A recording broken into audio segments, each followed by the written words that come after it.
In other story today, the loss of a spouse is a devastating thing for many women around the globe.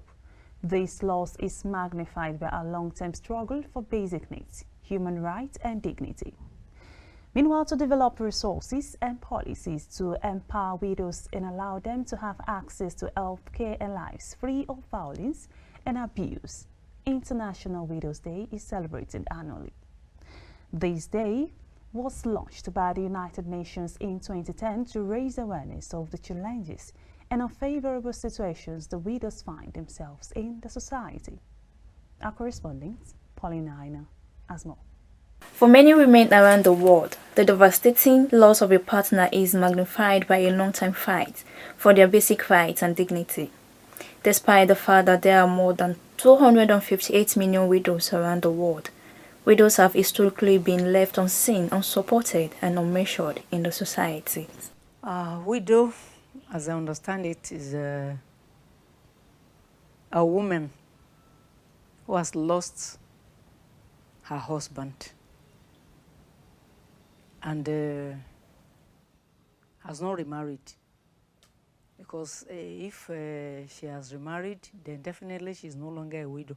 International Widows' Day is a global awareness day that takes place annually on 23rd June, launched by the United Nations in 2010 to raise awareness of the violation of human rights that widows suffer in many countries following the death of their spouses.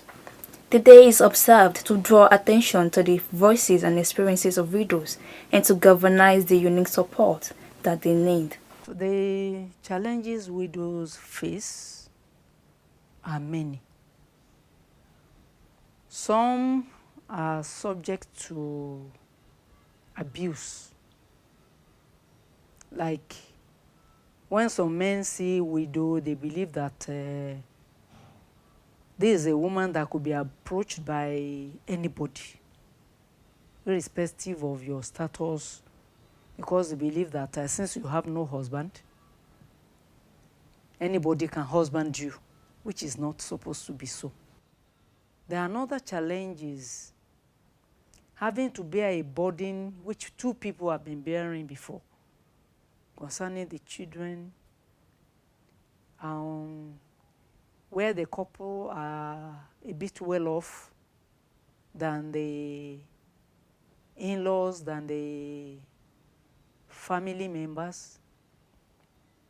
The woman may not be able to cope with what the husband had been doing while he was alive. Meanwhile, widows are often denied inheritance rights, have their property grabbed after the death of their partner, and also face extreme stigma and discrimination. In the context of lockdowns and economic closures, most widows do not have access to bank accounts and pensions to pay for health care if they become ill or to support themselves and their children. But what I think the government should do is establish widows, because there are some widows who are housewives before their husband died. And in such a situation, such a person will face a lot of problems with the demise of the husband, because it means help will not come from anywhere else. Then the society, on the other hand, should stop looking at widows as vulnerable women. Because some people think that since you are a widow, you need a husband or you need a man in your life. It's not all widows that need a man in their lives. So what the society should do is respect widows. Let widows be respected.